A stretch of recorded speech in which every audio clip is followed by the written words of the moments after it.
So I was going through all of my old videos the other day to update a little bit of the information section with some updated links for my book and for my show. And I discovered this video that I did in 2019 that was what I learned in the first 3 or 6 months of being on YouTube. And I thought this would be a great time to maybe circle back to that conversation. What have I learned since 2019 about video content creation and being on YouTube? I kind of ditched YouTube somewhere about 2 years ago. I slowly started to disappear. I just did it for the Flats Challenging. I did a couple of unboxings that I got paid to do. And that's because I've been on other social media platforms creating short form content and working in that realm. Video content creation is kind of overwhelming, to be honest, at least in my experience. And that's probably the biggest thing I've learned is create the type of content that gives you joy and that makes you happy and makes you excited. If you dread making content, it is not going to be fun. But before we get into my list of things I've learned over the years, who am I? Hi, if you're new here, my name is Bailey. I am the host of the Cloth Diaper Podcast, and for 7 years now, I have been creating cloth diaper content. This is my disaster pile. This is a pile of diapers that I just reviewed that I need to follow up with and put them away in my giant cloth diaper stash wall. But we're not going to do that. We're just going to hide here. And I have been blogging, mostly a blogger. I blogged over at simplymombailey.com, and then I started a podcast when I wanted to start sharing more stories and connecting directly with the brand and cutting the BS and finding out what is going on in our industry. And I created a YouTube, and I've been experimenting with content for years. So over the last couple of years, I've learned a lot of things about video content creation. And if you are a new YouTuber, here's what I know. This is what I'm going to tell you.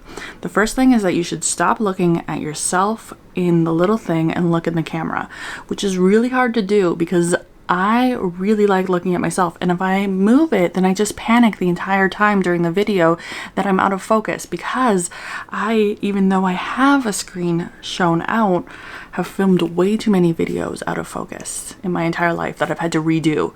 So I try to remember to look at you instead of myself, but I really do like looking at myself. This is a hard thing, just as hard as cutting out ums. Sometimes I'm better at it, sometimes I'm not. So that's my first tip. We're gonna make sure we're looking at the camera. I never said that these tips and things that I've learned over the last 7 years, I actually do. I just know I'm supposed to do them, and I think about doing them. The thing is to really amplify your lighting. Good lighting is a game changer for creating video content. Whether you're creating an official video here for YouTube or you're using your phone and you're making a TikTok. Turn on the lights, take advantage of that natural light, or get yourself a light stand. So I have this light stand with this wonky umbrella in it, and it gives me a little bit extra light, and make sure that I find that my overhead light gives me like a weird kind of glow. So we kind of avoid that. Audio also helps. So I have like an extra mic for my camera, and when I'm doing lives, I always make sure to wear my headphones and kind of improve the situation. Now, I'm sure that there are a million ways that you could do this and improve these things, but I am not interested in spending money I don't make, and because I don't make any money at content creation, or make very little money, I pick and choose what I spend money on. So we bought a new Sony A7, I'm sorry, I'm like looking at the name, last year for video content creation. We traded in our camera because the shutter stopped working, and this kind of does a better job at video than my previous Sony, and it's what I use to take all my photos. So, but that said, a lot of us are creating content, short form content, especially just on our phones. And I don't think we should ever underestimate the power of a cell phone in 2022 as being the prime way. I'm sure that I could film an entire video on my phone and nobody would be the wiser. It's just that I also want to multitask. So it's less about the tech and more about the lighting. That's been my experience. So look at the camera and make sure that you got some light going on. The third probably arguably the most important thing when you're creating content is to bring that energy. I'm feeling a little bit down today because I spent all of my energy creating content that I lost. But if you can show up with some enthusiasm and some excitement and just rock it, it is a complete game changer. Don't film content on days that you feel depressed. Don't film content after like super sad news. You want to film content when your belly is full and you're hyped on sugar and your medication has kicked in. Film content and rock your natural energy. You want to be excited and you want to be like engaging. Am I always that way? No. This is why I kind of come and go. This has been why the first time I'm kind of back on YouTube, because I feel like I'm finally getting that energy back. I've actually spent the last 2 years really navigating through my mental health and medication and finding out what's working. And I'm starting to get in a really good place in my life. Like, I have people in my life who love and support me. I have medication that loves and supports me. And I have a really great family doctor. And we are getting productive and doing things. I don't even know what number we're on. Let's ignore the numbers. I had this talk with a new cloth diaper blogger the other day, and I think it's really important.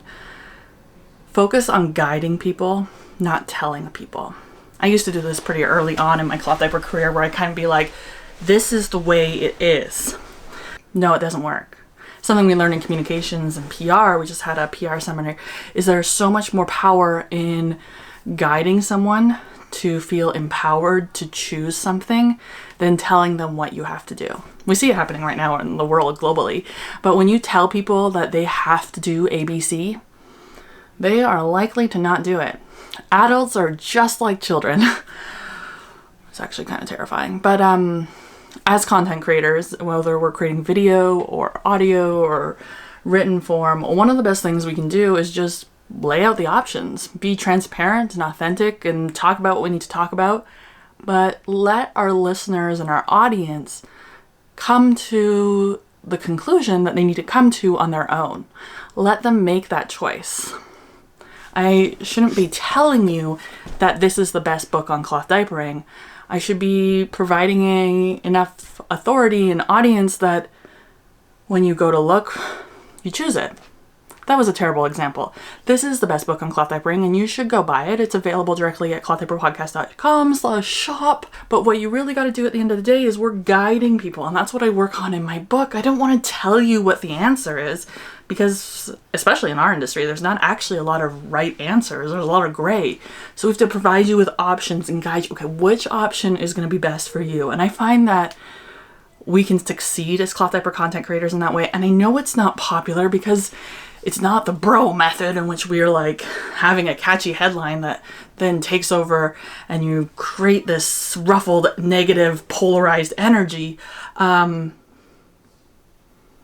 it is the right energy for me. And I find in my experience, when I take a softer approach, when I lay out the options, when I help somebody find the option that works for them, that the long-term success is better. And yes, it means that catchy headlines and viral content tends to not be my forte anymore. But that's okay. I don't need to go viral to succeed. I avoid video content mostly because I'm worried that I'm not perfect enough, or people hate me, or I think about how much I suck, or how I'm too fat, or how my voice is really annoying. Yeah, there's going to be people out there who hate you. And I've had enough hate in my life too where I turn off comments and I don't really check my comment section because it stresses me out. You're overthinking everything. Just show up and somebody is going to appreciate your story and what you have to share. We don't have to influence millions and we don't have to have thousands of followers. We just need to make somebody else's day feel really awesome. So stop stressing about your acne and if your hair is clean enough or if you know what you're doing, and just start doing it.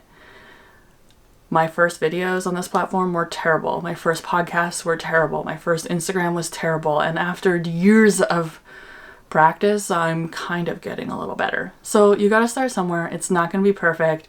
And it's okay if we're rocking yesterday's hair. Guys, it's going to be okay.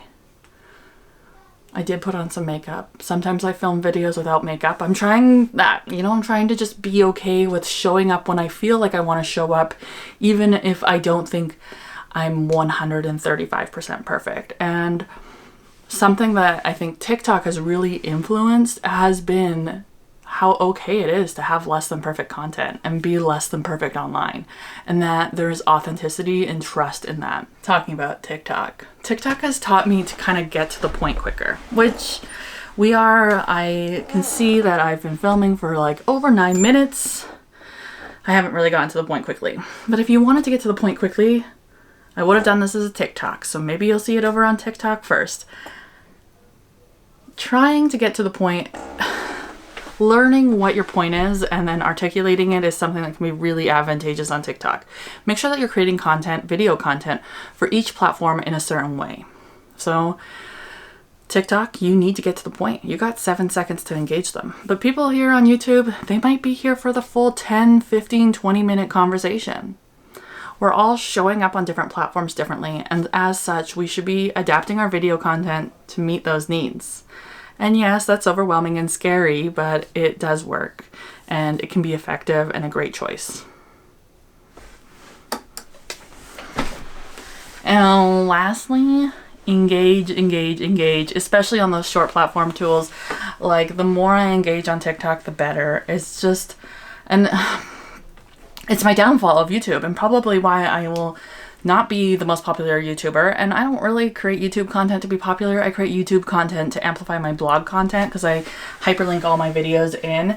But engagement really helps, being aware of your audience, responding to your comments, all that kind of things has been something I've really learned through the last couple of years. And so it's still so surreal to me, though, how much video content dominates the world. And that's probably like the last thing I've learned. As a writer at heart, I always keep thinking, people are going to get bored of video. They're going to go back to writing. That has not happened. We are now, how many hours a week do you spend on TikTok? Like, just engaged in short form video. And I've even started sending video messages to people who text me because I'm just like, I don't want to type right now. So yeah, video is not going anywhere as much as I thought, and I wanted it to go somewhere, and I was burnt out on creating videos. It's here for the long run, and I think in our industry it's super advantageous as we see more and more brands kind of pop up that don't have faces, that we should be concerned, right? There's a need to really connect with a human and know that there's a human who is going to trust, that we trust, and that the products that we are purchasing to put on their bum, we trust. So, kind of just some interesting ideas. Start doing it. Create that video content. Get comfortable with yourself on camera, even if you are the heaviest you've been. Okay, so that's me. That's a me thing. I'm learning to get comfortable with my body, but it's okay. We don't need to go there. This is a Cloth Diaper content channel. Video is hard. I get it. I don't have any regrets about starting a YouTube, starting a TikTok. The only regret that I have is that I didn't do it sooner. And on TikTok, my regret is that I didn't create niched accounts better. Like, I have a personal account where I kind of just post BS stuff that I want to talk about. And then I have a Cloth Diaper TikTok, and I should have done that earlier. And I should have started going live sooner. But those are all just like shoulda, coulda, wouldas, and I can't go back, and I can just go forward, and I try to go live more often, and I still find live incredibly awkward, but it's 2022 and video content ain't going anywhere, so I'm going to work on it. So I will see you on the internet, just like you'll see me on the internet. Maybe we'll catch each other on a live or on TikTok or something, but until next time.